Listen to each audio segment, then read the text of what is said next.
Hi everybody, Editor Tyler here. I got a little bit behind on editing, and then we recorded another trailers episode. So here's 2 weeks worth in a row. You're welcome.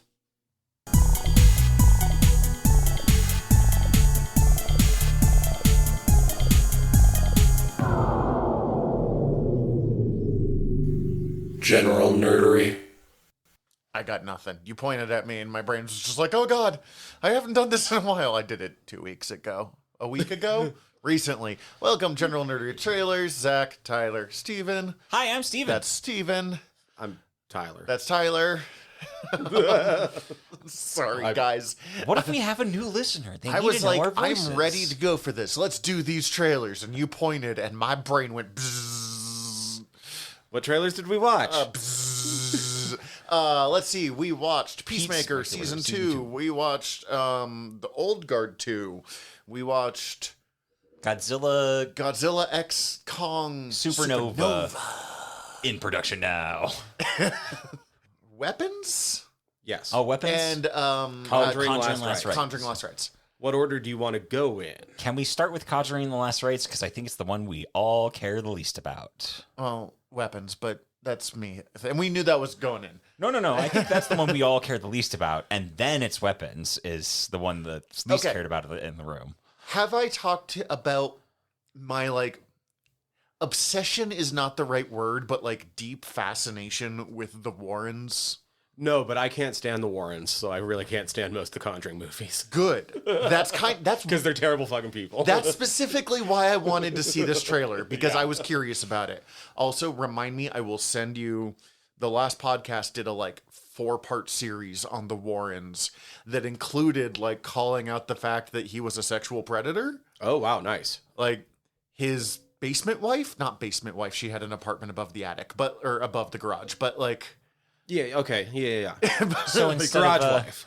Yes, he had a garage wife. So instead of a mother-in-law apartment, he had a second wife apartment? Yes, who was a teenager that he drove to school every day. Oh, I hate it.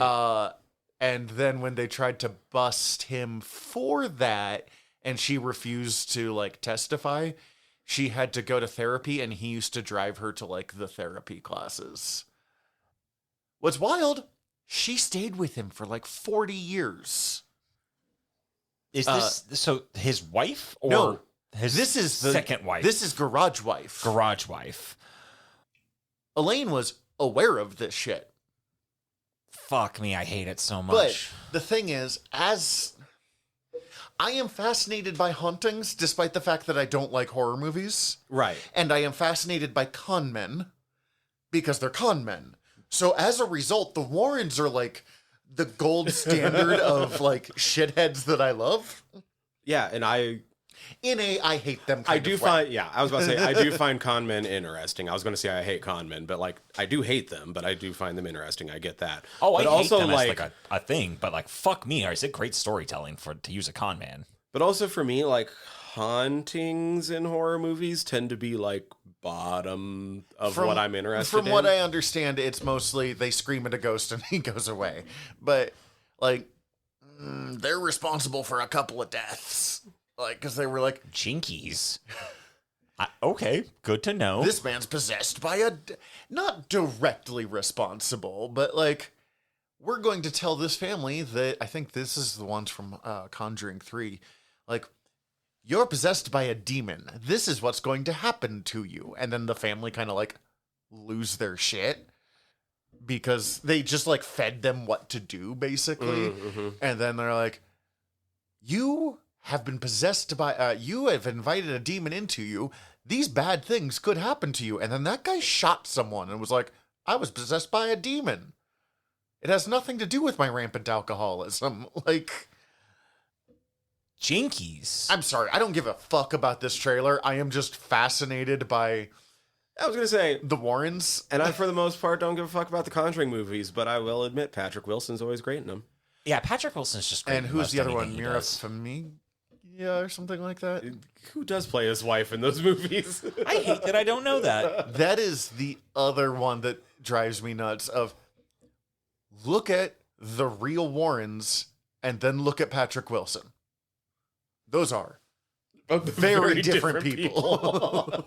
It's like Mira Famiglia, I think. Vera Vera Famiglia. Farmiga. There we go. Yep. I've been tempted to watch. And holy shit, you are not wrong. Well, he's got a bit of a... She's a looker. Elaine? Yeah, she's not bad. Yeah. She was apparently a fucking weirdo, though. Like, would go around being like, I'm having visions. I feel like they did a better job of making Vera Farmiga look like her than they did making Patrick Wilson look like him. Well, yeah. He gives me Jim Jones vibes, so... They announced someone was making a Jim Jones show that was... Yeah, just put on the, like, fucking cravat and the dark sunglasses. Yeah, they gave Patrick Wilson the hair, turtleneck, and that's about it. And that's it. Yeah, no, it's not. Yeah. Also, like, I've not seen the Annabelle movies or whatever, so their version of Annabelle versus, like, what Annabelle, quote-unquote, really looks like. Because, like, the real Annabelle doll is, like, a Raggedy Ann doll. Like, it's fucking nothing. And that one is the most, like... If you put Haunted Doll into an AI generator, the Annabelle doll that they showed there is what it would look like. Yeah, I don't know. Also, I'm sorry. This is the last thing I'm going to rant about, and then we can move on. Yeah, to no, other it's stuff. fine. I don't know much. Go for it. They show his haunted museum at the beginning, and like, sweet. That They show that a lot in the movies. Yes, and the haunted museum they show in the movies looks like a haunted museum that I would go to. Agreed. The haunted museum they have that he had in real life had like Annabelle, a copy of Advanced Dungeons and Dragons, so D&D 2nd edition. Not anything fancy about it, just a copy of it. An Ozzy Osbourne album. Which one do you know? I don't know off the top of my head. The least favorite one. the not good one. And then like a bottle that had like haunted spirits or something in it. And his fucking son-in-law took over and was selling Annabelle vodka, which was vodka that was aged next to Annabelle the doll. Like just the most openly con man bullshit. And it was like, it's in this box that has a Ouija board on the top, and it comes with a certificate of authenticity. What is undoubtedly fucking bottom shelf vodka, and a pair of rubber gloves for handling it because it's possessed by evil. Because, you know, rubber gloves. It sat in a basement next to a Raggedy Ann doll for like a day. And, you know, rubber gloves are, you know, known to be repellent to evil. It was like $300 for a bottle of vodka. That again, I am sure was fucking like bottom shelf $10.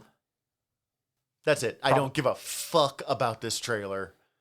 This is apparently the last one. It's probably the last one with Patrick Wilson and Vera Farmiga. I hope. Good. The entire franchise has overstayed its welcome as far as I'm concerned.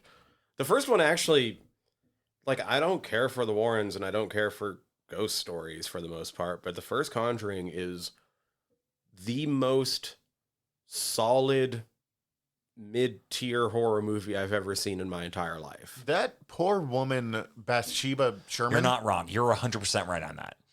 Was just a normal ass woman. Did good things with her like money after she died. She gave it to orphans, and they were like, she's a witch that eats children. You're like, what the fuck, man? Like, she had a weird name. Hey, she could be both.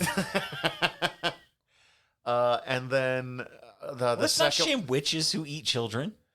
The second one was the Enfield Poltergeist, which is a really legitimately interesting case that the Warrens were involved with for a grand total of an hour and a half. Another guy fucking did like 2 years of basically living with his family and recording shit. I've heard some of his like tape recordings of him talking about it. And then literally the Warrens showed up, went, y'all want to make some money? And talked to him in the kitchen for an hour and then left. And they're like, let's make a movie. Weapon. Yeah, Yes. the one that looks way better, which means Zach will hate it way more. Way more. It looked interesting. Um, It had Benedict Wong and fucking Cable in it. So it this also one has. Oh, I just looked up her name, but she was in the Wolfman movie that I just watched that we covered on trailers. That you hated. it was Julia Garner. Yes. This one came on my radar because I ran into an article talking about the fact that the script, when this was going to go into production, the script was in a bidding war. The person who didn't end up with it was Jordan Peele's Monkey Paw Productions, and when they lost the bidding war, he fired his managers about it. Oh shit. Oh shit. Peele wanted it bad. Okay, so we watched this trailer. It looks fucking awesome. It kept saying from the director of Barbarians, which I watched that movie, and You and I did a trailer on that one fucking years ago. yeah, Barbarian has it's a great movie. I highly recommend checking it out if you get a chance. So I looked up who directed it. It's fucking Zach Kreger from The Whitest Kids You Know. That's What so good. Is it with comedians doing incredible horror movies? I believe Tyler's talked about the So good. a couple times they talked about it on Fried Squirms, but how common some of the thresholds of what you're doing in horror is basically the same of what you're doing in Well, it's kind of. I guess I get it. It's pushing boundaries and and building tension. yeah, but and with inspiring different emotions. but different end results. And defying expectations a lot of the time, too. Yeah. Also, I love that this was basically a bidding war between Whitest Kids You Know and Key and Peele. It's fucking incredible. It's and This looks creepy as fuck, by the way. The only thing that brought me out of it was okay, so if you've not seen it, the trailer, actually there were two things, but one was fine. All of the kids of one single class disappear one day at 2:17 in the morning. Just walk out and leave. And that one kind of broke me because I was like, how does everyone know that it was at exactly 2:17 in the morning? Is it contemporary times or was it a period piece? Is my question. It looks relatively contemporary, so I guess Security cameras, security cameras. But I just... And it was cool enough in the telling, that added a nice little creepy edge that I didn't care, but I was like, that's weird. But no, it's she's the teacher who is holy shit, my whole class just disappeared. I think is having a dream where she walks into the class and one of the kids looks up and he's got fucking the Joker's face paint on. And it just pulled me right out. I don't think it was necessarily supposed to be Joker face paint, but no, yes, but that's what I fucking saw. Yeah, but I was about to say it looks close enough that yeah, I get that. It looks like the Joker face paint. Literally my own, is this a movie I have any interest in seeing? No. But that is my only complaint on it. This looks like a really well put together horror suspense. It's a good creepy premise. The part that interests me is the last 20 seconds of the trailer when it's a lot more a lot more of a quick cut montage of all the crazy shit in the movie. And I don't know how you get to some of those places. right? And and that's what I'm curious about. How do you get there from what we see? I was honestly sold knowing it's from the writer-director of Barbarian, of how weird that was. I was You really liked Barbarian. I thought it was fucking interesting and weird, and the wild subversion of the premise that they set up the trailer in, of just there's a whole second act to that movie with Justin Long that's not at all advertised, and I'm just well, this is fucking wildly interesting of how you've interconnected these stories in a way that I'm just okay, I'm in. You got a blank check for me. I'm in for your next movie. Was Barbarian the one with Hugh Grant? No, that was Heretic. Okay, thank you. I'm mixing up. I was combining movies in my head. Barbarian is the trailer for it's basically I always forget which Skarsgård it is. But it's two people are show- both in the same. They like, show up Airbnb. at an Airbnb in a really sketchy neighborhood. Oh, it was Is it was Bill Skarsgård. Yeah, because it was can- the creepy looking one. Yeah, I can never remember which Skarsgård his name is. I just know he's a Skarsgård. But like the whole premise is like, is he a creep that's here to kill her, or is this just a weird circumstances where they're in a creepy situation?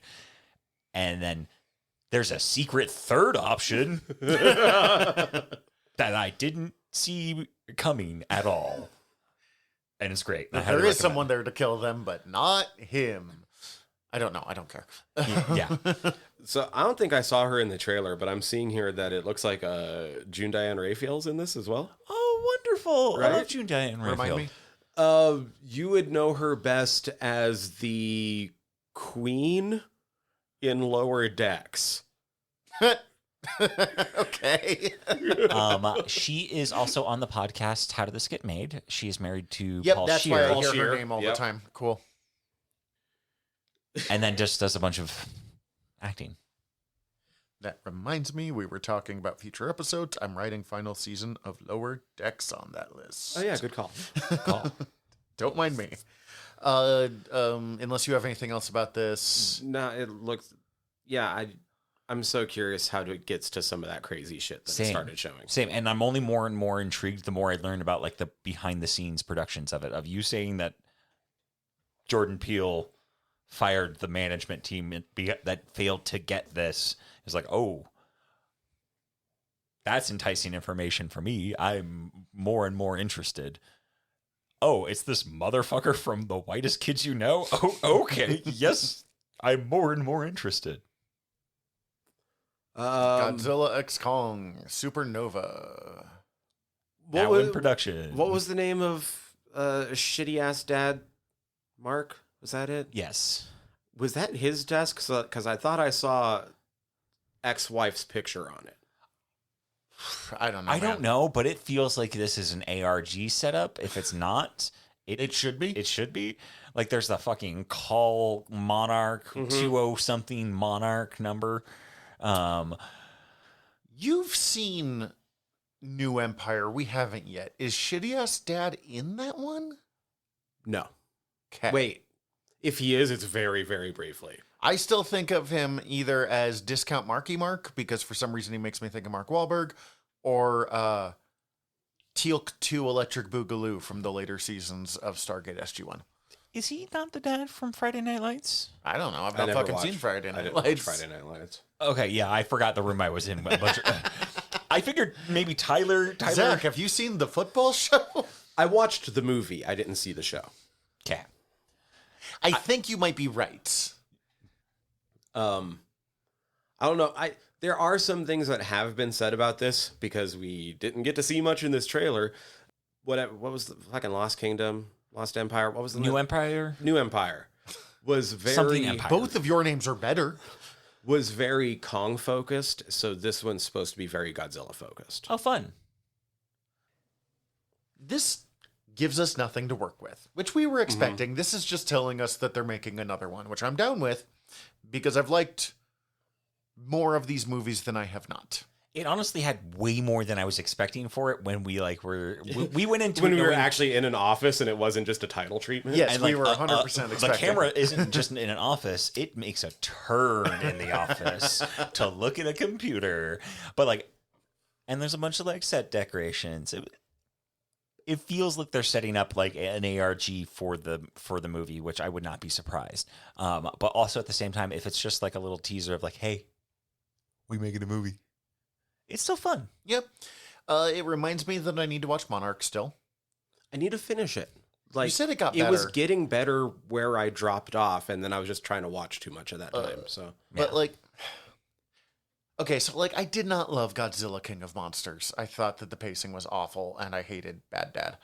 But Mothra made up for it. But anytime we watch any of these, really what my brain goes is, I should watch Skull Island again. we need to watch fucking New Empire. It's on the list. I know. I'm just saying, like, it's pretty fucking great, guys. There's a lot of just fun, like, monster fight, Because that's what Kong Skull Island really got, and all of them that at their best lean into monster fight. And it is like 70% Kong focused and only like 30% Godzilla. But that 30% Godzilla is usually him just showing up and fucking shit up. That's what you want him to do. How much of it is human focused? Oh no, little enough that the parts are actually kind of cool this time. Oh. They're not like the greatest, but Dan Stevens. Dan Stevens is in it. It makes it a lot more bearable. Which, yeah, every time we talk about Dan Stevens, you never know who he is. He plays Legion in the Legion TV show. Yeah, okay. I wasn't going to say anything. I've already asked once today who someone is. He's probably the most likable human since fucking Conspiracy Guy. Ooh, I liked the little deaf girl from... Yeah. Yeah, she was good. Sweet. Anyways, yeah, I mean... There's nothing here. They're making a new movie. It's going to be a new movie. We just like giant monkey versus giant lizard, or now giant monkey plus giant lizard. So There's probably still going to be a little bit of both. that's how it should be. They're kaiju. They're gonna throw down a little They're bit. gunsta. They're gunsta. Oh, and fucking New Empire was dope because Kong has grown up. So him bigger? Him bigger. Bigger. I'm into it. And he's like body goals. Look, like appearance goals in general. If I can look like Kong, I'm gonna feel good. Okay. Fuck. It almost looks like he has a beard, even though he's completely covered in hair. No, you can do it. Old Guard 2. Now, Tyler and I have not seen Old Guard 1.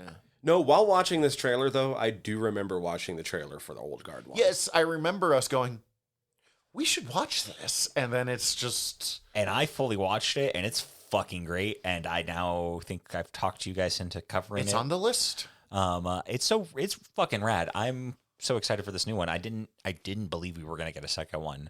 They greenlit it pretty quickly, but then never heard anything about it.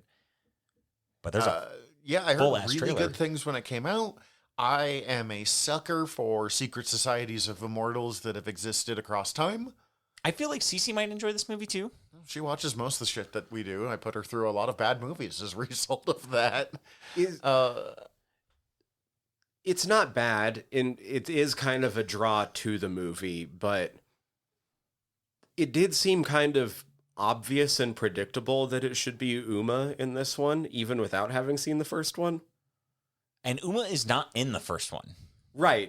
It was obvious that they were introducing her as a new character, and I was like, well, if it's Charlize kicking ass, then of course the new character is Uma Thurman. That tracks, yeah. I was surprised because they set up in this trailer. You see like an Iron Maiden get pulled out of the water. They set up that character, and I thought that character was going to be the big bad. But it seems, as far as I can remember, it's been a moment since I watched it. I watched it a couple times when it first came out, but pretty much that's it.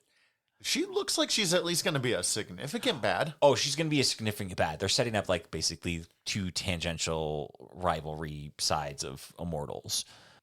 But like I thought she was going to be the big bad of the big bads. So now these Immortals, what happens when you cut off their head? The quickening. You know, they... Adding Highlander to the list, which apparently the list is our unofficial theme of this trailer's episode. I don't know, but I think you could recover from it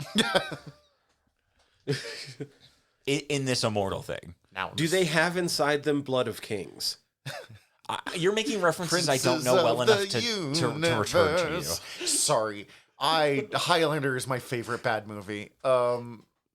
I've seen it once, and for some reason, the entire time I was like, man, Thomas Jane is old as fuck. How could he be in this movie? He's not. He's not. Whoever the main guy is, Christopher Lambert. I just like, Thomas Jane is old as Raiden? Yeah. Raiden from the first Mortal Kombat movie. Thomas Jane is old as fuck. Thomas Jane for Raiden? Thomas Jane for, honestly, Connor McLeod. He's not wrong on the choices. It's just Thomas Jane for Connor McLeod. I've always preferred Duncan. Yes, but that's because the Highlander movie is better than the Highlander TV series. But when it comes to number of appearances that aren't god fucking awful, Duncan has more of them than Connor. The Highlander movie is better than the Highlander TV series, but the Highlander TV series is better than all of the Highlander sequels. Literally every other Highlander thing. Except for the Highlander anime movie, Ooh, I've wanted to which watch is that. Yeah. really good. Every time we mention a Highlander, you and I end up on this exact same path. And then I'm just like, I like my friends enjoying things. And that's why we were like, well, we don't need to watch the weapons trailer. I'm like, no. You guys deserve a moment too. Yeah, it's hard to say not having seen the first one, but like we know Charlize Theron makes good action movies, and There was like, even just in the trailer, there was cool little action set pieces going on that seemed really like neat. So Yeah, it's a really solid movie. I highly recommend checking out the first one. I'm excited to watch this new one. And- There's a very beautiful moment that like fucking like 2/3 of the reviews on Letterboxd are just like, well, that moment in this movie just made me cry, and I wasn't expecting to cry during this fucking movie, let alone during this context here. But okay, that's where we're at. And then it's based off a comic by Greg Rucka. And if you've not read Greg Rucka, he's incredible. His Gotham PD series was really fun. I mean, everything he fucking writes is really good. But I've like actually that's read one of that. his more famous pieces. so good. I do know that it is not significantly, like, it's different than the source material enough that it's kind of its own thing, but Sure. it's still basically the same thing. It's just worth mentioning. Yes. And then that brings us to kind of what we're really here for. Peacemaker Season 2. Can't wait. Oh my God. I mean, they announced Peacemaker Season 2, and I Could not wait, yeah. So Neither could fucking John Cena. Apparently, he was driving James Gunn up a fucking wall. This did remind me I need to finish Creature Commandos. I had like 2 episodes left. Yeah, I know. It's going to make me sad. yeah. Wow, that show was way heavier than I expected. We're definitely, because again, the list are doing a Peacemaker episode coming up. We'll add Creature Commandos to that as well, because we like to be sad on this show, apparently. It's so fucking good. Cece watched this with me, and her first was like, so what are they going to do for the intro this time? Right. Because it's got to be a different intro. I think And they've we're not already gonna- announced that it's a different intro. Yes. And I'm not going to go into why, because Steven here has not seen this, but like, that is the thing about Peacemaker. Every bit of that show is like perfect. I don't have a significant critique of Peacemaker from not having watched it in a while. But the fact that the fucking intro is like somehow the most famous piece. Only show it? in recent memory in the digital age where they often give you the option to skip the intro, where I will try to keep the controller far away from me so that I don't even accidentally hit skip. Have you seen it's like a dance number? I think I vaguely have seen, like, I think I maybe have seen thumbnails. Like, I've seen, like, pictures of it. Okay. Once we finish recording the trailers episode, we're gonna take a As second. far as I 'cause can I guess, want to watch this It's again. a big musical number that's Yes. basically, like, Family Guy-esque of, like... No. Not Family Guy, but, like, the opening to Family Guy of, like, it turns into, like, an old fucking big Broadway... Yes, okay, I'll give you that. A second half of Singing in the Rain, like, a big musical number. Big, but like medium big. Almost more like community theater. Yeah, Oh, that's a I good love it. one of it. And it's blocked by His wife. his wife, who is played- the blonde lady whose name I can't remember. She's in the Suicide Squad, and she appears briefly in Black Adam. She's kind of being made. She was the into one kicking a shit ton of ass in this trailer. Oh, dope. Who's she in the Suicide Squad? an agent for. Oh, okay. So basically, there's a couple of agents for Waller from the Suicide Squad who are transferred into Peacemaker.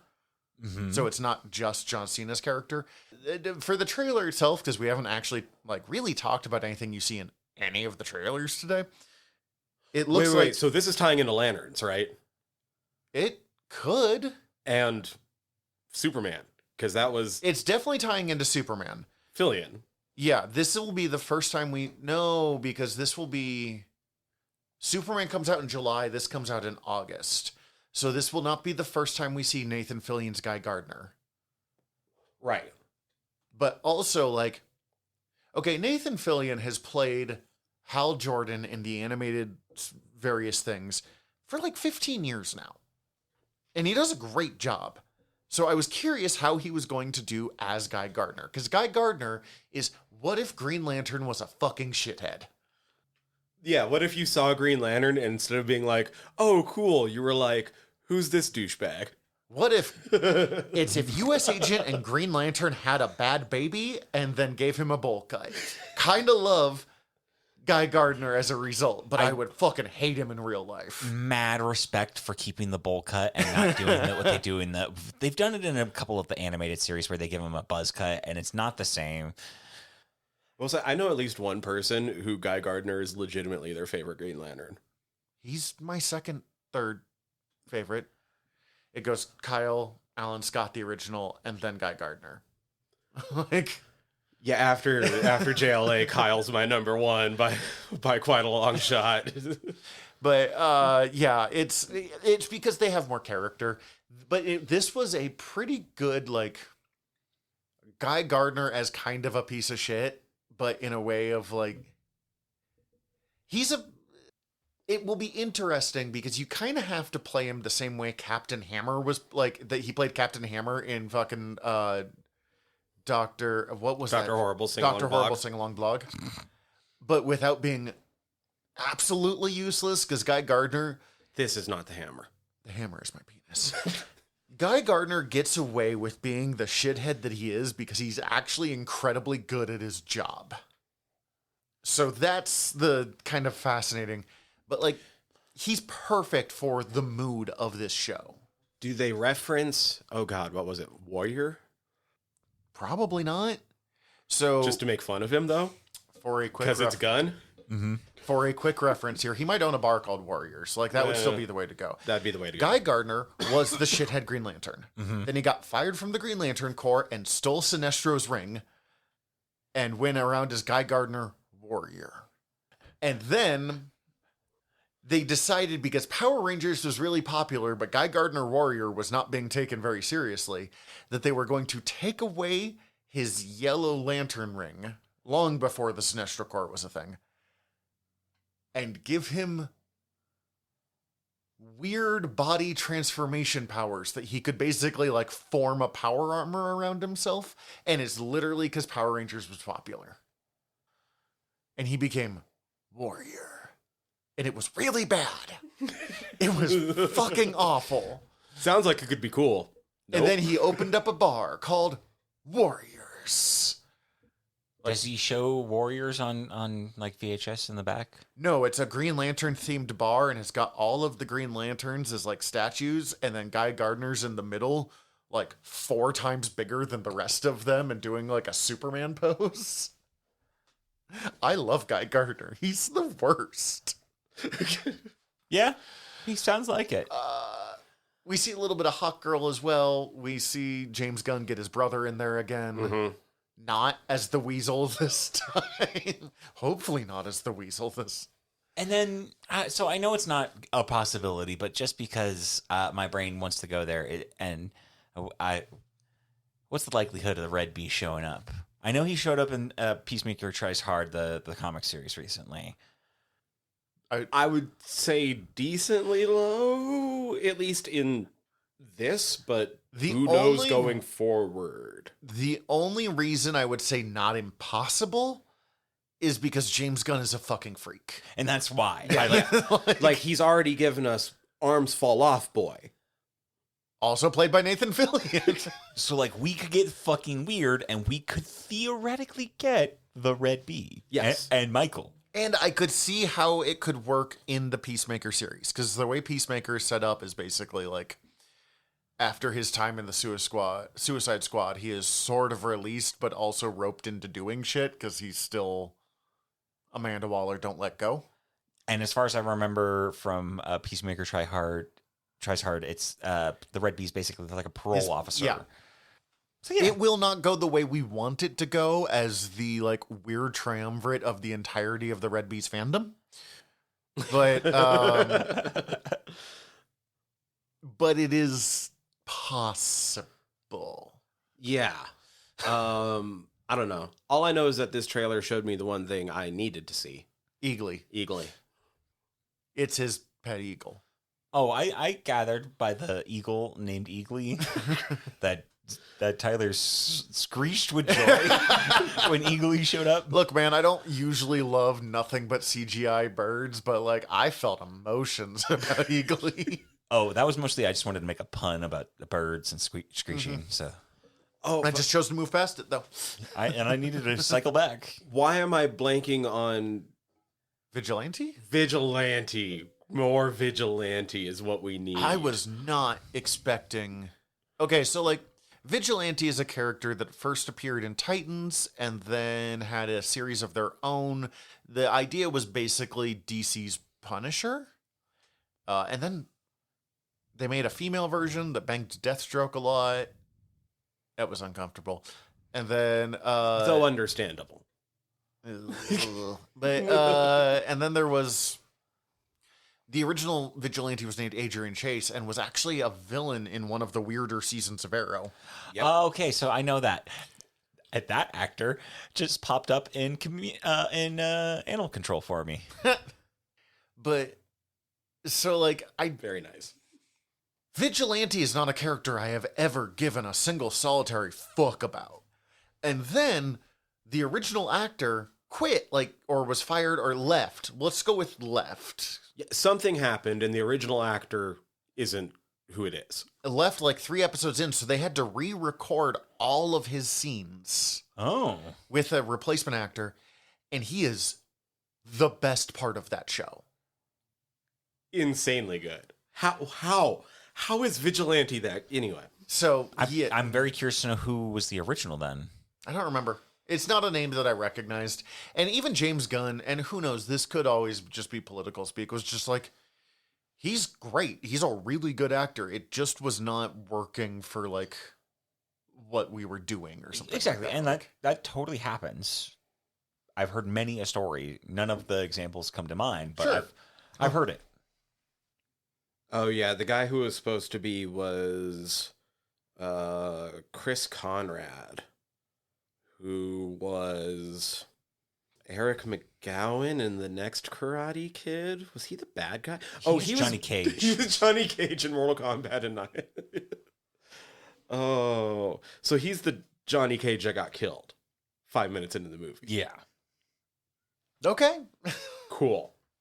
Anyway, fucking Peacemaker. Yeah. That's all I got. This trailer looks fun. It looks like fucking what used to be a pretty elite team. Now, how did they describe it? You're living in the worst level of Grand Theft Auto? That was pretty good. How dare you be that accurate? Yeah, and then you cut straight to a bar looking straight out of Lost and the Damned. I love Steve Agee, so I'm excited to know he's in this. Is that guy with the... Mhm. Yeah. Yeah, you're going to love Peacemaker. Rad. You're going to love Peacemaker. Hell yeah, I'm excited to watch it. I think that's what we got for trailers. Bye. Bye. Bye. Bye. Bye. Bye. Hi, everybody. General Tyler here. If you like the show, please hit subscribe however you're listening to us right now. Also, if you could rate and review us however you're listening to us right now, or preferably over at Apple Podcasts, we would super appreciate it, as the whole world is ran on algorithms, and we want to be all up in them, getting our voice out to more places. Also, tell your friends. We always appreciate that. If you want to get in contact with us, ask us questions, give us comments, email us generalnerderypod@gmail.com. You can also contact us through our website, www.generalnerdcast.com. While you're there, check out all of our back catalog, or click the links up at the top, as we are part of the Earworm Podcast Network. Go check out all of our sister shows. We're involved with most of them, so if you already like listening to us talk, it might be in your best interest. And if you want to check out everything from the network, head over to earworm.com, EARVVYRM.com. We'd super appreciate it. Love you all. Have a good one.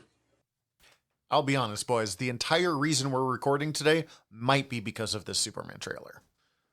No, that's fair. We were talking about whether we needed to record or not. I was like, I watch Superman. So we're gonna. Let's save it for last, though. Yeah, absolutely. It's the yeah, it's the best. Welcome, General Nerdy Trailers. Zach, Tyler, Steven. Hi, I'm Steven. That's Steven. And yeah, we're here to talk about... I'm letting them infer this time. Okay, thank you. We're here to talk about trailers, as I said, and as we always are in our little trailers episodes. What do we have today? We have him... Did you say him too? No, it's him. No, it's just him. Okay. I was only sort of paying attention to several of your horror We also movies you were talked talking about. Nobody too. That's what I was but we're not going to cover that one because we didn't actually watch that because only I've seen Nobody. Him, Ballerina, a John Wick something. Yeah. From the world of John Wick, which is that part of the actual name, or do they just keep... I think the full name is Ballerina : something John Wick. That's not good. I'll be curious to know if that's how it's. I'm going to pull it up on IMDb right now as we're talking about it because I'm curious. Ironheart, the animated Predator one? Oh, the yeah. Killer of Killers. Killer of Killers. That I keep wanting to call Hunter of Hunters. And Superman. Where are we starting? Oh, I'm going to let him do his... But we'll start with Ballerina, because that's what he's looking up right now.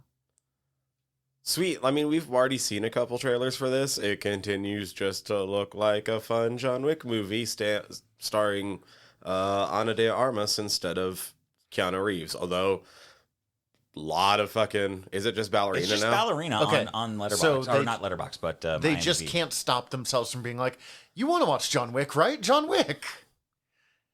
Which actually makes me think, like, how much is he actually in this movie? Because we see him, like, 8 times in the trailer, but I think it's all one scene. Yeah, from what we see in the trailer, that could be like 10 minutes of the movie. Yeah. Which I'm fine with. We watched a trailer for this or something for this earlier in a different trailers episode. And I was like, oh, this looks fun. This looks fine. This looks like a John Wick movie. And then we watched Knives Out on General Nerdery. An episode that's not out yet. If that will be but coming out we're eventually. excited. And now I've recontextualized who Ana de Armas. Thank you. Who she was. And I was like, oh, now I'm really excited for this. I'm just imagining it as the same world. And it's Benoit This Blanc. is what she did with her money. And Benoit Blanc being like, you did this because you're a good person who wants to help people. And she's like, I'm going to become an assassin. I also like the idea that this is a prequel to Knives Out. Also fun. She got out of that world to become. That's why she was so overwhelmed by the murder. She's like, fuck, not again. Not again. I I don't have anything to add other than this looks like a good John Wick movie. I have still never seen a John Wick movie. Oh, really? I have them on Blu-ray. You could borrow them.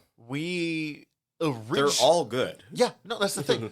way back in the first year, we wanted to do we were still doing weekly at the time, and we wanted to do a like month of Keanu Reeves because it was when Bill and Ted and John Wick were originally supposed to come out like within a week of each other. Mhm. That's right. Oh, and The Matrix. That's right. Yes. It was a very weird, and then I don't remember why it didn't happen, but it didn't, and all of it got kind of lost. But I have seen none of those movies. I mean, I've seen Bill and Ted, but like the original Bill and Ted's, but years and years and years ago. And I've seen most of the Matrix films, but Well, not I'll the say- most recent one, This trailer does give away one spoiler. John Wick.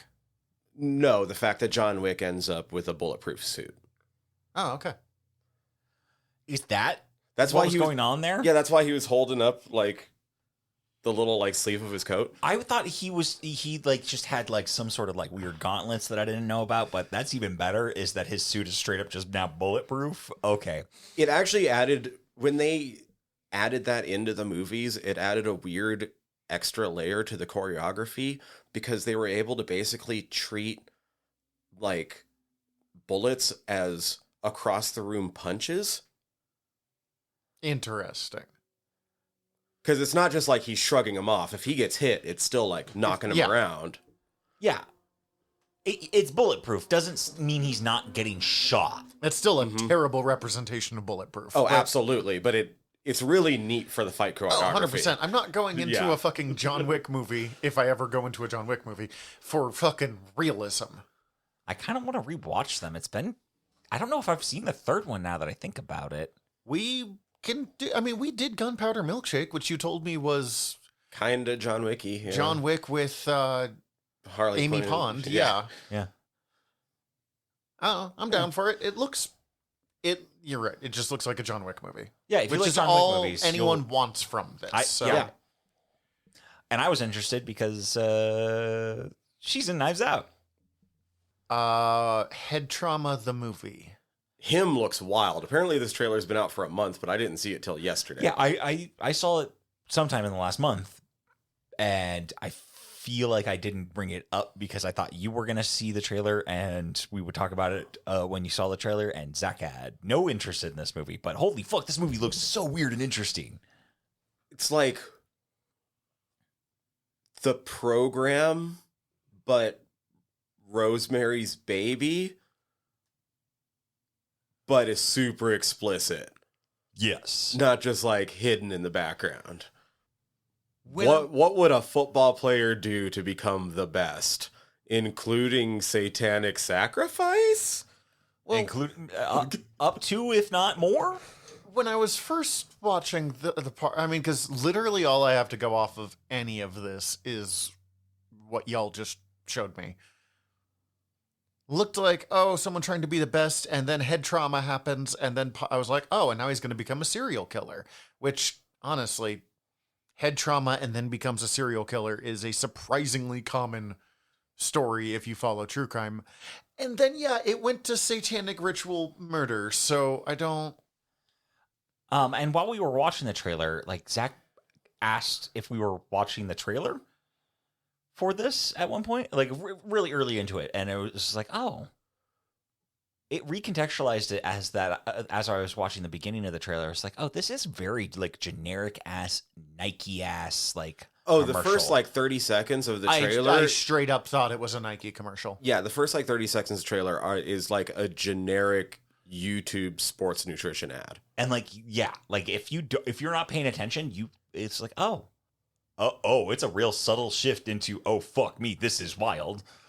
And then it gets Marlon Wayans. And Marlon Wayans, which I'd love to see him working. He's funny. He's fun. He's funny, and he loves his kids, and he's super great. It doesn't look like a movie I'm going to watch, but I respect that it obviously is making choices. This one's for us. Yeah, not no, you, that's... Zach. I was the one that encouraged you guys to watch this still. I was just trying to, like... I know, and now I'm making a bit because it's about Okay. us. I just respect... I respect any piece of media that's like... Well, really, it's about him. It's fine. Us is a different movie that Jordan Peele is involved with, but... Did it say he produced or Yeah, he's executive produced. produced? I think it's producing it. executive produced on this one. Fuck you, Tyler. So that's just mostly Jordan Peele was like, I like this enough to put my name on it so it will sell better. Yeah. Yeah. Plus, like, if it does sell better, because he put his name on it, he also gets the money. Yep. Yeah, that's kind of... I learned that's what producers are when I went to film school. I was like, oh, you guys are just the money? That's what producers are? You're the money. And like executive And at a producers, lower level, you're also the guy that actually makes things work. kind of, yeah. They are kind of which that was the interesting is that like the lower end producers do actually kind of like connect a lot of things. Executive producers are weirdly allowed to control a lot of stuff but don't do as much other than like we're going to do it this way and then that way because I gave you the money. Yeah. I just go to the Mel Brooks musical. The producers. And see, that's what I Literally, you always said the thought. word producers, and I started going, I want to be a producer. Big show on Broadway. Okay. The Predator of Predators. So I think we were all put off by the stylization at first. I wasn't as thrown as you two were. Steven was just like, hard no, 4 seconds in. My hard no wasn't even necessarily the stylization of the animation. It was on the frame rate of the animation. It feels like they're trying to make it feel hand-drawn by giving it like a lower frame rate.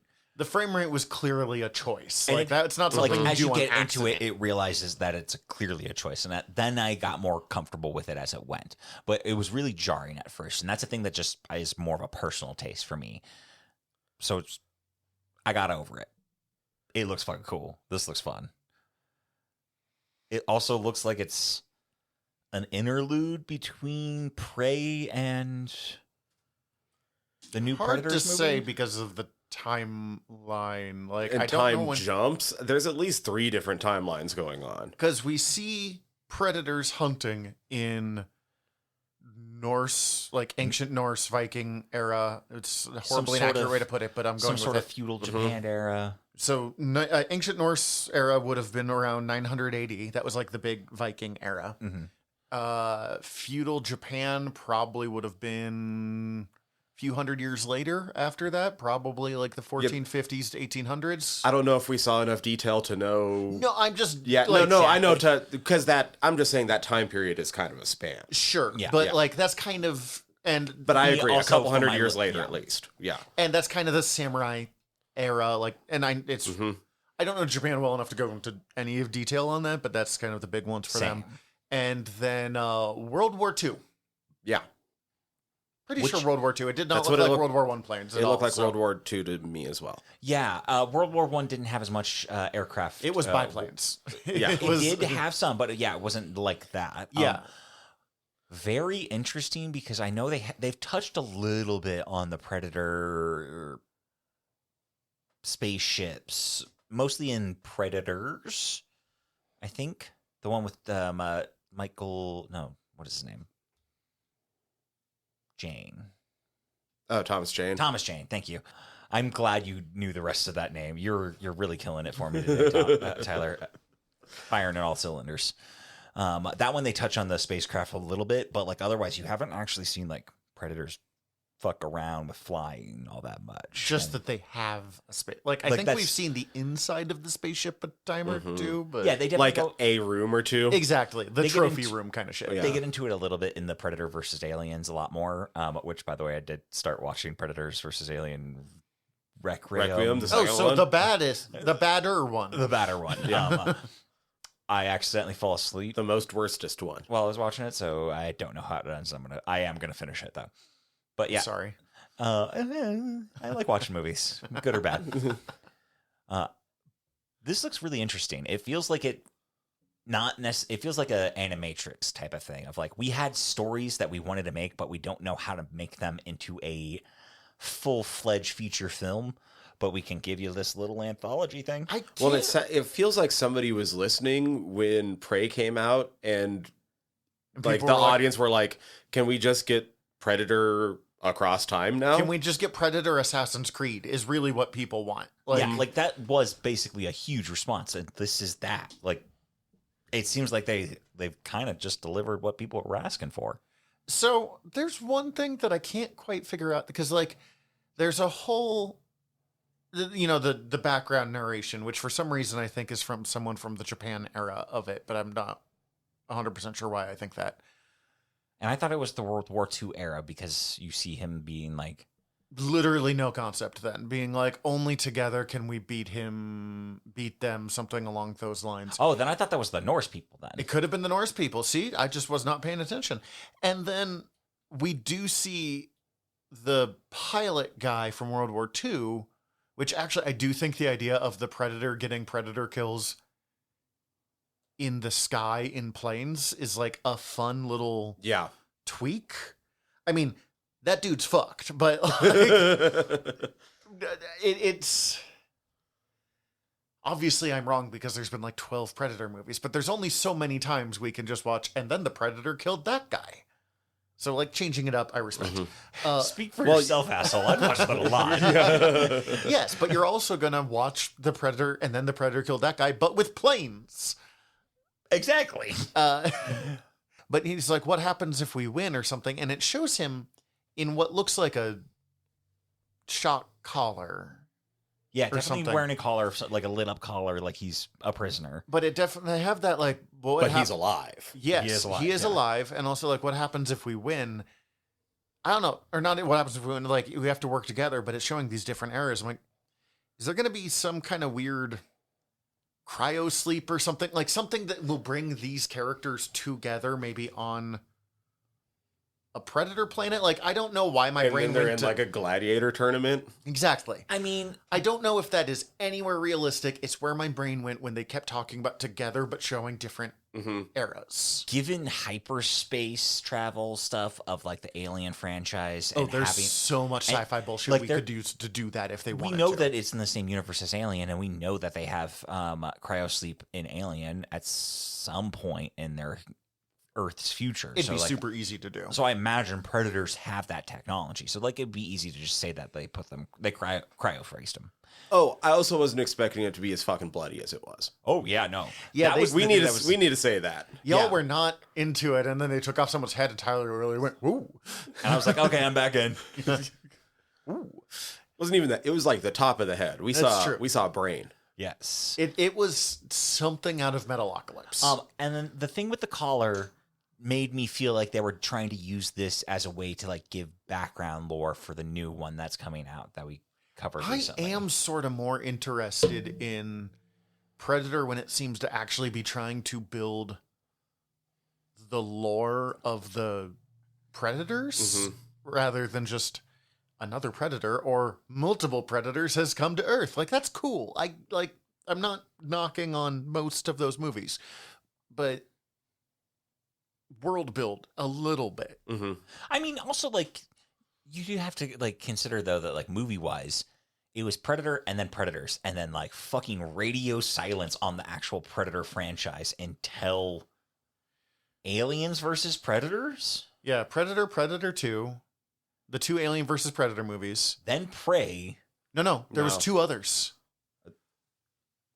There's how many Alien versus Predators were there? No, there were two Alien versus Predator movies, Uh-huh. and then they made two other And then there was Predator Predators movies after those. and Oh yeah, Predators, and then what was it? The Predator? I don't fucking remember. I think it is the Predator. The one of them's one directed where- by Shane Black, and that's the one that There's the one where it's Thomas Jane. Yeah, there's the one where it's all the dudes, and then there's the one where it's the autistic kid. Yeah, all the killers, and then the autistic kid. Yeah. I think that's the Predator. There's one that was And really then the not other one's popular, and then the other Predators. that took humans to a predator planet or something That one's like that. Predators. I'm pretty sure. And that one was better, I'm told. I I said better than the other one, but I don't know. that one has a better cast. Actually, that's hard to say because the other one has Dan Stevens and Thomas Jane and Keegan Michael Key. Which one had the girl who played the woman? Sorry, who played Psylocke? Olivia Munn. That's in Predator. No, the That's Predator. the one I'm told is not great. Yeah, But that one's not great. It does have great kills, and there's some really funny bits in it. That one's directed by Shane Black.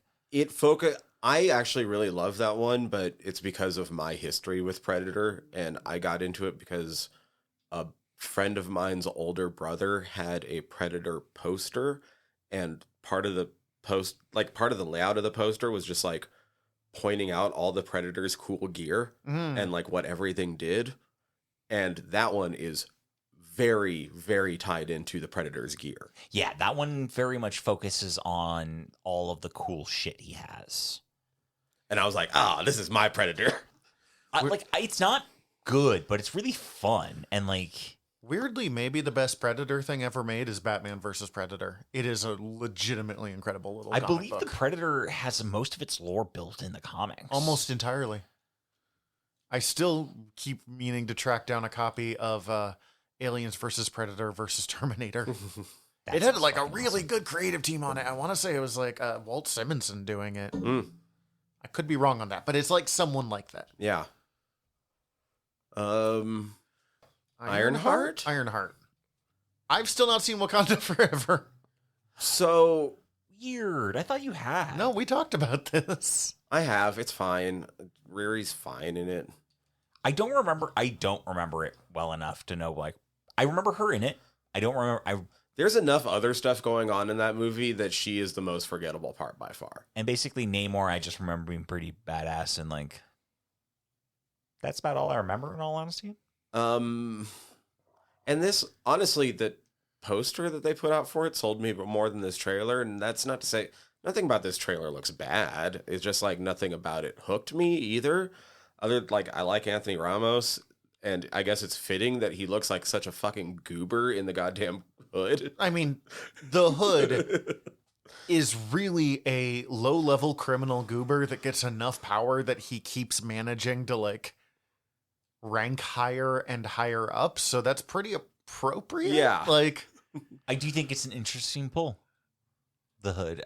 I'm here for it. Brian Bendis really loved him. So the Hood got a lot of play from, like, 2003, early 2000s when he was created, to about 2015, 2016, when Bendis left the company. So I'm not surprised that they pulled him, because they used that era a lot in mining for stuff.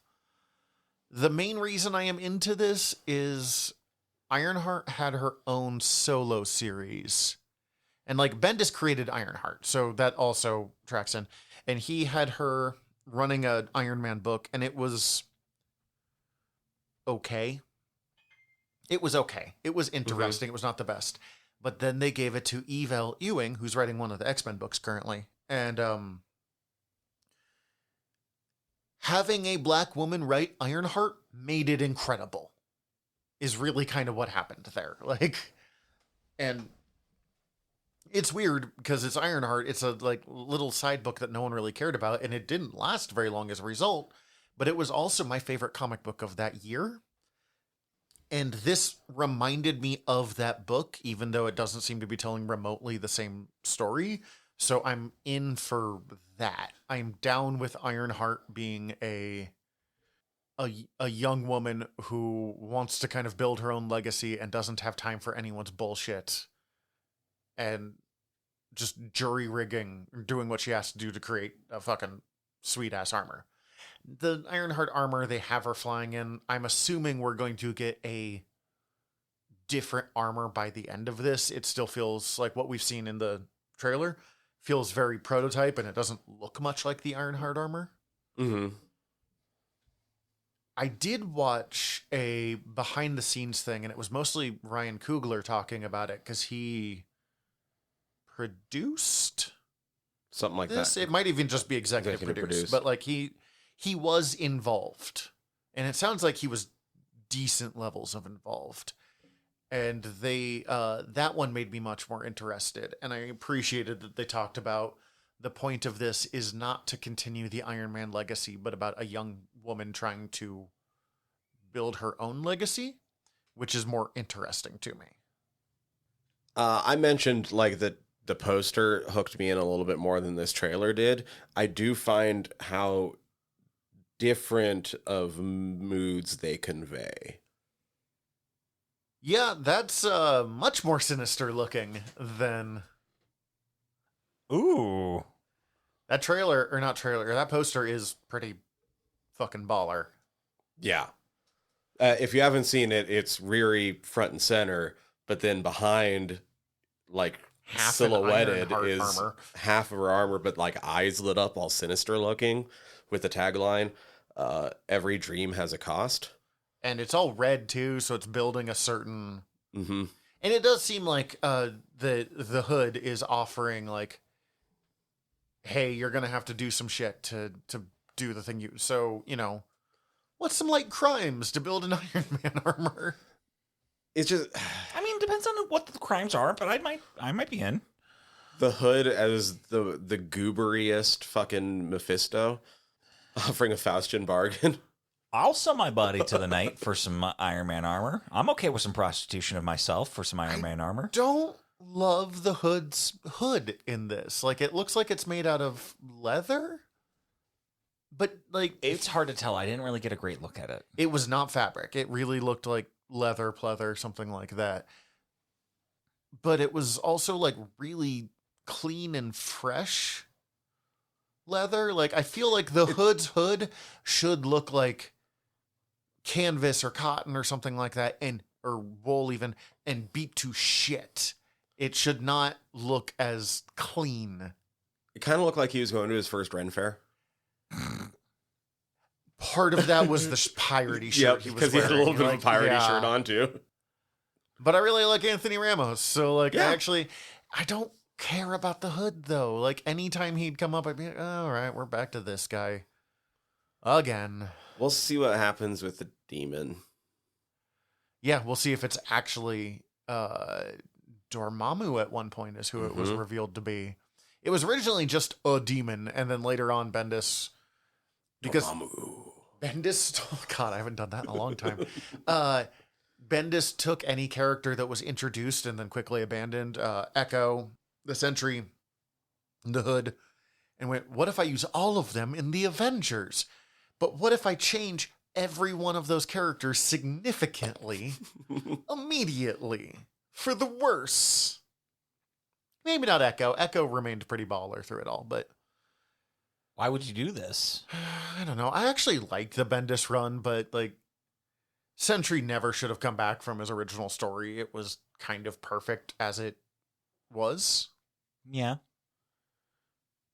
I don't know. It looks good. It looks enjoyable. I know there's not many more of these, like, truly big budget actually interacting with the movies shows coming out.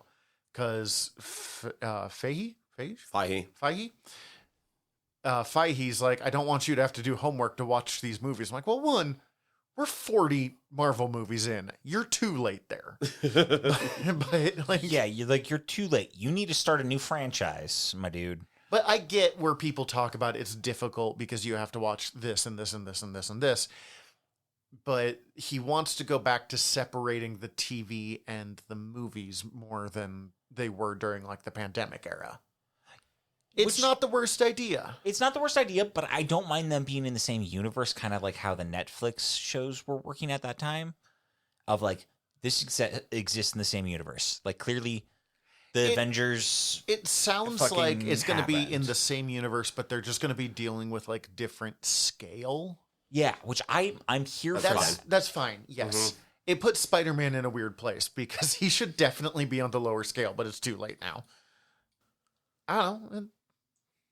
Unfortunately, this came out like the same day as Superman, or within a day or two of Superman, and that's what we're going to talk about now. Also, because Superman, Ironheart comes out in like less than a month. They should have really been hyping this before they were. I think it was really funny. I saw a post online hours before where somebody was like, "Hey Disney, do you guys remember that you have a show coming up in a month, right? Like, are we going to get any advertisements for it?" It just feels like they're setting this up to fail, and I hate that. I feel like it's less of that and more of they're just really trying to focus on, like, doing a short push rather than, like, a drawn-out one. Great. If that's what it is, great. I don't actually have any problems with that. But I could just be guessing. Between this and, like, Wonder Man, it kind of feels like they're like, we give up. Yeah. Although I've been hearing really good things about Thunderbolts. God, I want to see it. I do want to see it quite a bit. I'm glad that I'm mad that they changed the names, even though we had the adjective wrong, but we knew what they were going to change it to. I've been hearing it's a lot more emotional than it looks in the trailers. It's got really good reviews. Mm-hmm. But something that did make me emotional. Fucking Superman, guys. Holy shit. Looks like James Gunn nailed Superman. Yeah, this looks incredible. I'm so here for this, and I don't know it. Like, I can tell that there's a lot of stuff here that I'm like, I'm only grasping a third, not even a third, maybe a quarter of the references that are here to all of the stuff that's going on. I don't know what it is about Lois Lane in a white shirt and black vest that I love so much, but I love that look on her. And this is not the only place it's happened. Like, that's kind of one of her looks, but that's the look. I feel like Terry Hatchett did that a lot as in Lois. That might be why, because she is look. It's a good look on her. As much as Dean Cain has turned out to be awful, and that was a corny fucking thing, Terry Hatcher was incredible in that, and holy shit, she was hot back. Mm-hmm. I mean, she's a beautiful woman now, don't get me wrong, but like, goddamn. That was one of my crushes. That was, I found out from an interview I read of hers where she's like, I did a photo shoot where it's me naked in the Superman cape, and I look really good in that. And I'm like, yeah, you do. Anyways. I saw somebody online put it in a great way that I haven't been able to get out of my head, this seems like the first time, maybe the first time in movies, arguably, you could argue for Reeves, that Superman's personality as Superman is Superman and not blank generic guy doing Superman things. Interestingly, I almost think the other direction in some ways. This is one of the times that we've gotten the more out of Clark than I am used to seeing. Like, Christopher Reeves very much played Clark as a non-person. There's a whole lot of debate, is Clark the real person or is Superman the real person? And it feels like in this we're seeing the facade of Clark be dropped.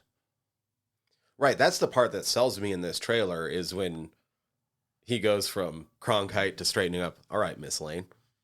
And you're like, oh, I just watched him turn into Superman in front of my eyes. That was fucking brilliant. And But like he's still, but like Clark is still a person. Is my point. It feels like he turned off Clark. That's what the read I was getting from this. It feels like Clark is not a fabrication, but he's the person that he has to turn on, but Superman is the guy. I have always gone for, and I'm not saying that's how the movie's going to go. I have always gone the exact opposite. I think that Batman is real, Bruce is the mask. I've always agreed with that. But for Superman, Clark is real. Superman, if anything, is the mask where he gets to express himself in ways that he can't otherwise. But like, Clark the person is really who matters. And I feel like Clark might be wearing two masks almost. There's this great essay. Well, because I think there's also a difference between Clark, City Clark, and like back at home with that's Kent's very Clark. true. And I feel like that's the real Clark. Yeah. And I feel like that's also Superman. That's I feel also like they're kind of basically the same thing, and the other Clark that everybody else sees is a fabrication. Farm Boy Clark is kind of an amalgamation of the other two. But like, him making jokes, him being kind of sexy with Lois Lane, like him being a person, which is something. I just when he's agreeing to be interviewed by her, they are very physically close to each other right there. Like, that is not just a like conversation happening kind of distance. Yeah. Yeah. This is one of the first times that it seems like they really understand that the human cast of Superman is incredibly important to Superman. Like, I don't even fully remember, but isn't like Jimmy Olsen in the Snyderverse movies revealed to be like a CIA agent or something like that? There's like, Fuck, I don't remember. it doesn't, like, he openly is like, Jimmy Olsen sucks. And yeah, Jimmy kind of sucks, but like, Superman having a weirdo friend is really important to Superman. No one has done it better than My Adventures with Superman. Mm-hmm. I also think this is the first movie that feels like it's getting into the not greater canon, but like the really leaning into the very wide lore of like, Superman is not the only super thing in this world. Yeah. Like, we definitely see Green Lanterns. We see Hawk people. We see fucking Guy Gardner. Flick something away. What does he flick? Was it like a dude or something? It looked like a dude. Yeah, all I know is like that. I was just like, oh, perfect. Where he's just like, whoop. That's what Green Lantern power should be doing. And I know, like, there's the Justice League movies and Batman v Superman, but like, that feels different than this. This feels like like in the way the comics that sometimes superheroes just interact without it having to be world-ending, big deal, whatever. I think they're literally. It's like what happened in DC, where fucking Supes, Wonder Woman, and Batman just started working together one day, and years later they were like, "Oh, we never did tell the story of how they met, did we?" Yeah, whoops. Yeah, that was like 70 years ago. You know what? We'll still get around to it. Hey, Matt Wagner, what are you doing? Oh God, Trinity is so good. I don't know if it's a real name for it or something the fan has just dubbed them, but like their prototype Justice League here, the Guy Gardner, Hawkwoman, and or Hawkgirl probably, and Mr. Terrific, who all of them look great, Really great. has been dubbed the Justice Gang. Sweet. And I don't know if that's like from the movie or just what the internet's dubbed it, but I kind of love that like prototype Justice League that seems to be working with Superman on some level. And I don't know if it's an actual Justice League or if it's just... Right. Because we don't really know where the Justice League exists in the canon yet, because this is not a Superman origin story. It does feel like for some of the footage that there might be some sort of organization. There definitely is of some kind. In that, like, we also see another guy who's in like a black mask with like a big black U on their chest that I was assuming might be like Ultraman. I don't know. I would be really shocked if there were like, let's use alternate universe Superman in this. So probably not. But he does have a big U on his You're chest. right. That's why I guessed that. I don't know if that's what they're doing, but like, And he does seem to be going head to head with head to head Superman, and like they have a shot where like Superman's head gets like slammed into the concrete. They are, and then in the next shot they have him being hauled off in handcuffs with him behind him. They are very specifically not showing us, other than like Lex, who the main villain of this is yet, who the big punchy villain is. Because we've seen him fight a couple of things. The big robot or robot armor kind of thing. We've seen a kaiju of some kind. We've seen him interfere with a war. We know Metamorpho seems to be working on the bad side, because at one point it shows Metamorpho in the cell with Superman with part of his body turned into kryptonite. Yes. So it looks like Metamorpho might be working for Lex Luthor, at least for part of it, which is probably... Metamorpho gets blackmailed into doing shit a lot, so if they wanted to kind of mix him with Lex Luthor with Simon Stagg, you wouldn't have to change much. Nicholas Hoult looks so good as Lex Luthor. Yes. Yes. I'm excited for that as well. He looks like he could be the best Lex Luthor. He does have, it does seem like he's nailing the silent, horny rage that I think you kind of need to have for Lex Luthor.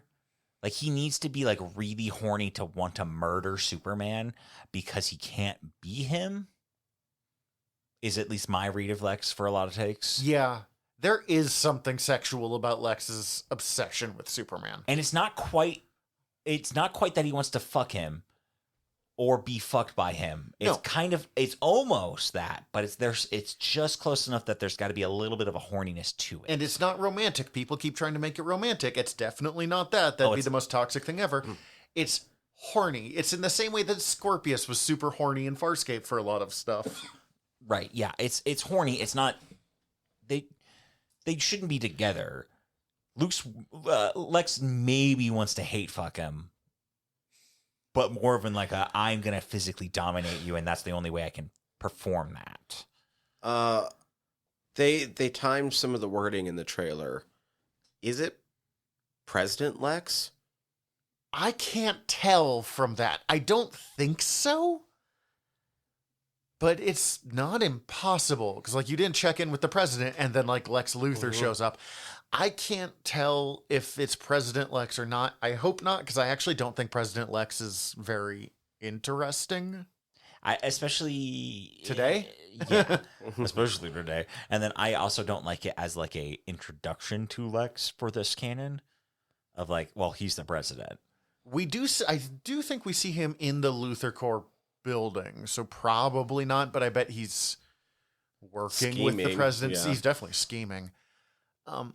So I know I bring up the Snyder Boys every time we talk about this, and like I'm not trying to just be harsh on it, and like you liked the Snyder Cut movie more than I did, but I recognize it has its value and it has its adherents that aren't fucking weird, but also it does have the ones that are fucking weird. And I've watched... Oh, and after seeing the Snyder Cut, it actually was so much better than the Joss Cut. Oh, 100%. I'm not disagreeing with you there. I just still didn't think it was very good. Same. Yeah. It's better. Not very good. Also but too definitely long. Better. But also definitely like inarguably better than the Whedon Cut. But I remain fascinated by them, just watching these people try to be like, no, it's absolutely going to be awful. Especially after this trailer, and you can see them just really just like, I'll find something. Like, mad that Superman gets beaten up a couple of times? Or like, he's yelling at Miss Lane, borderline abusive. I'm like, no, he's just... Because That like, scene is cut kind of weird. I did have one of my buddies at work, point out, he's like, the only thing I didn't like about the trailer was it seemed like Superman got mad in that really quickly, but the way it was cut, that's probably like a 5 to 10 minute scene, and it's just cut quicker. they just cut the moments of it. I agree. But like, it seems less like... It is an interesting thing, a thing that I wish Superman would deal with more often sometimes, of like, there really is the question of what is the level that Superman can involve himself in stuff, and how much should he involve himself in stuff. And it is very on brand for Clark to be like, no, people, like, he is yelling, but he's not necessarily yelling at her. Mm-hmm. Like, there is a difference of yelling in an argument and yelling at someone in an argument. You're not understanding my argument, Like- so I need to yell. Well, and especially, like, people were going to die. We see him stopping a child from being blown up.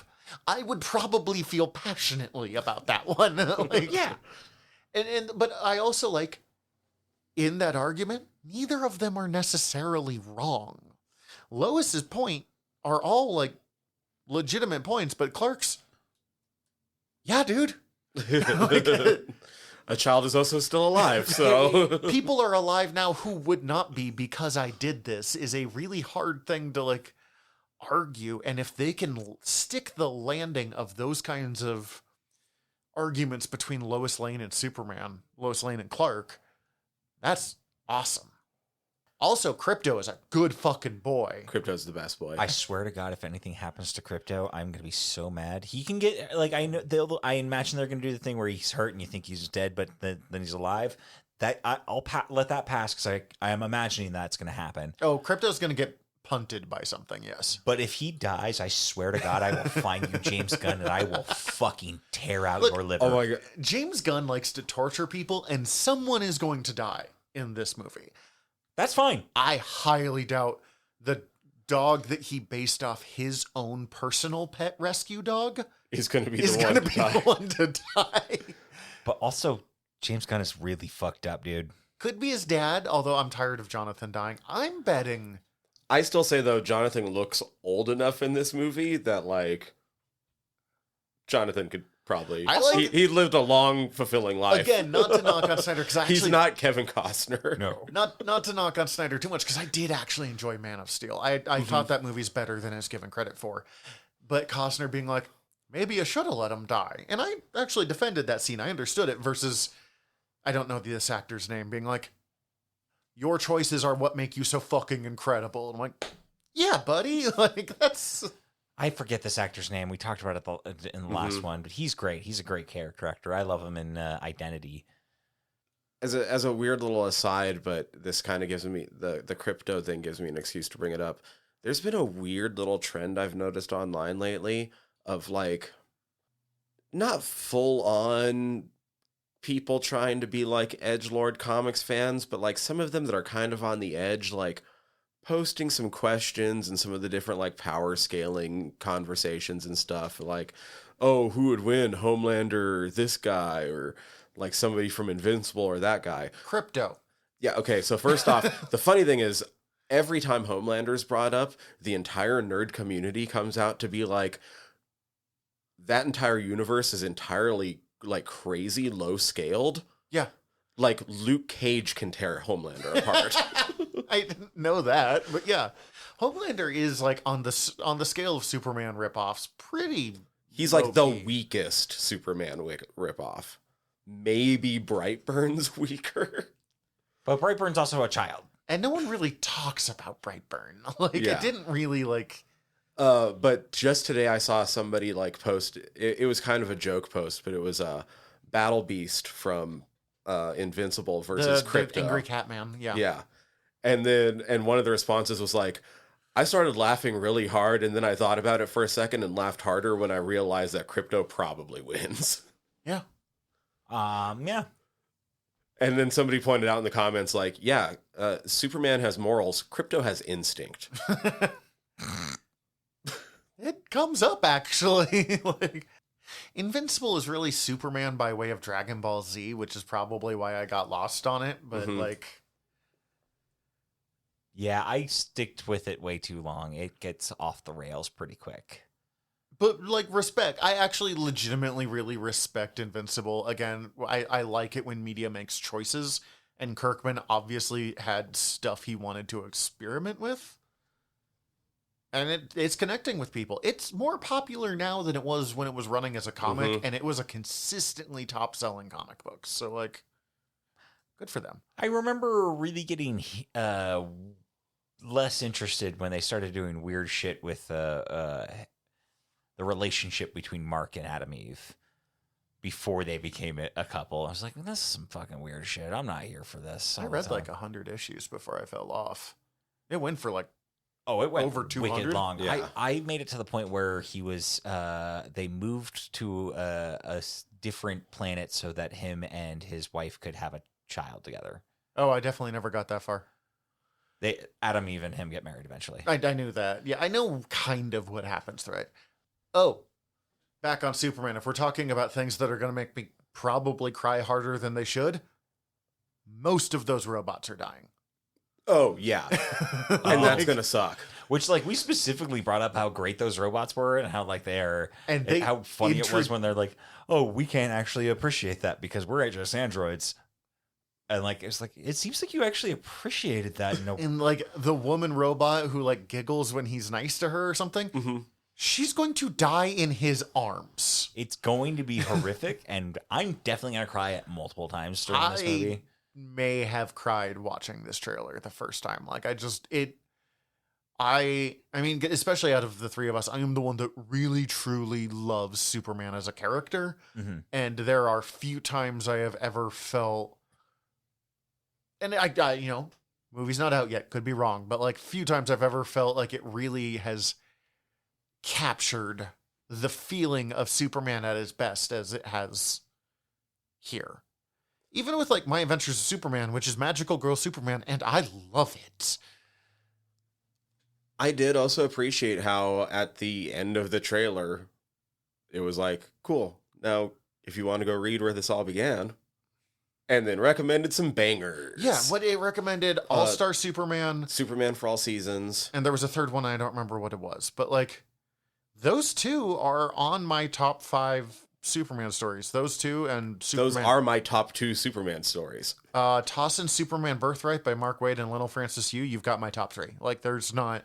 I saw Wade posted online because one of the street signs is Wade Street. Well, okay, Mark Waid is one of the greatest comic book writers of all time. He's not as brilliant as a lot of the others, but he is so prolific and so good, and he's been writing so many things. And he had, after he wrote Superman Birthright, he was hoping to get the Superman, like, he's maybe the premier Superman author, like, fan of the world, which is impressive.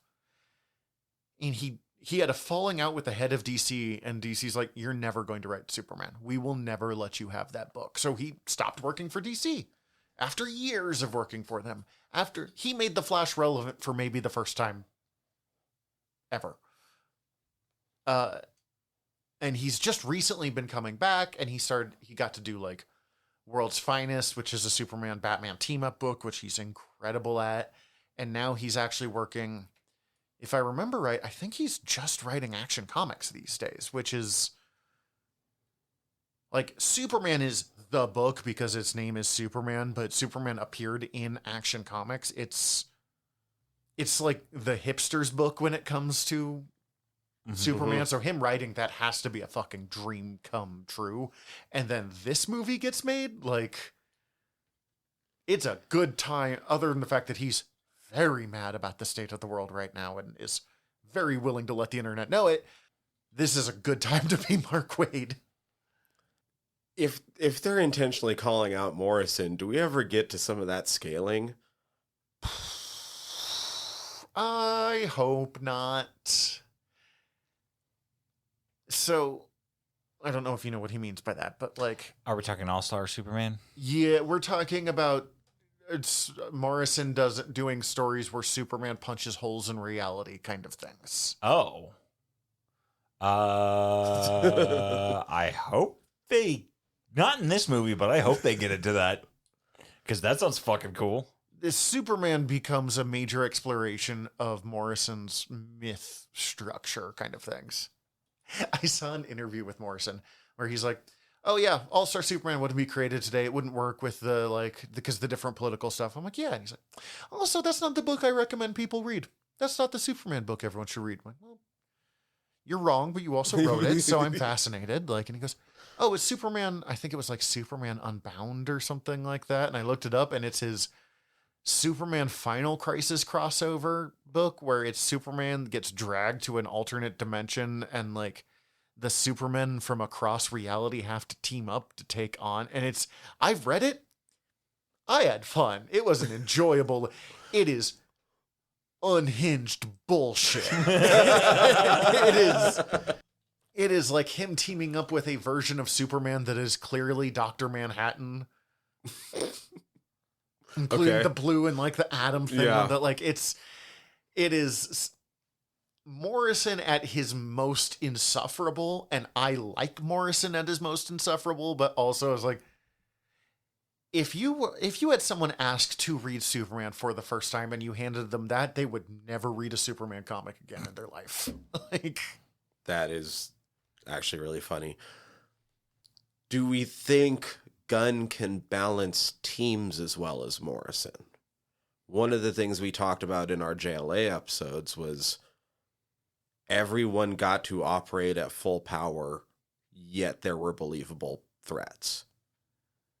it's hard on this one because this is not a Justice League gang, whatever you want it to be, movie. So we don't want, I mean, yes, we want moments of all of them getting a cool thing, especially Hawkgirl is my biggest concern, not because I disrespect Hawkgirl, but clearly just is at a different power level than and we've them. seen Mr. Terrific already doing some cool shit, but we haven't really seen Hawkgirl do much yet.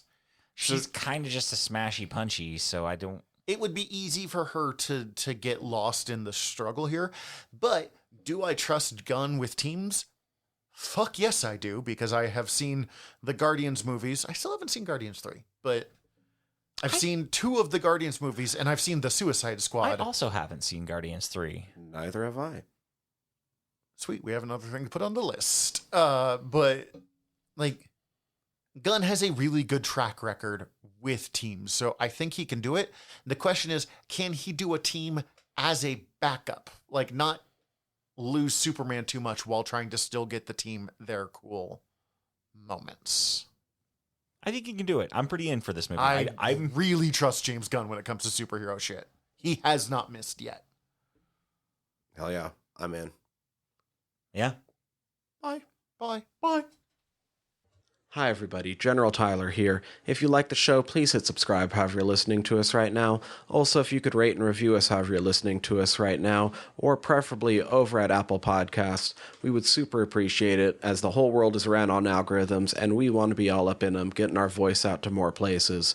Also, I mean, tell your friends, we always appreciate that. If you want to get in contact with us, ask us questions, give us comments, email us generalnerderypod@gmail.com. You can also contact us through our website, www.generalnerdcast.com.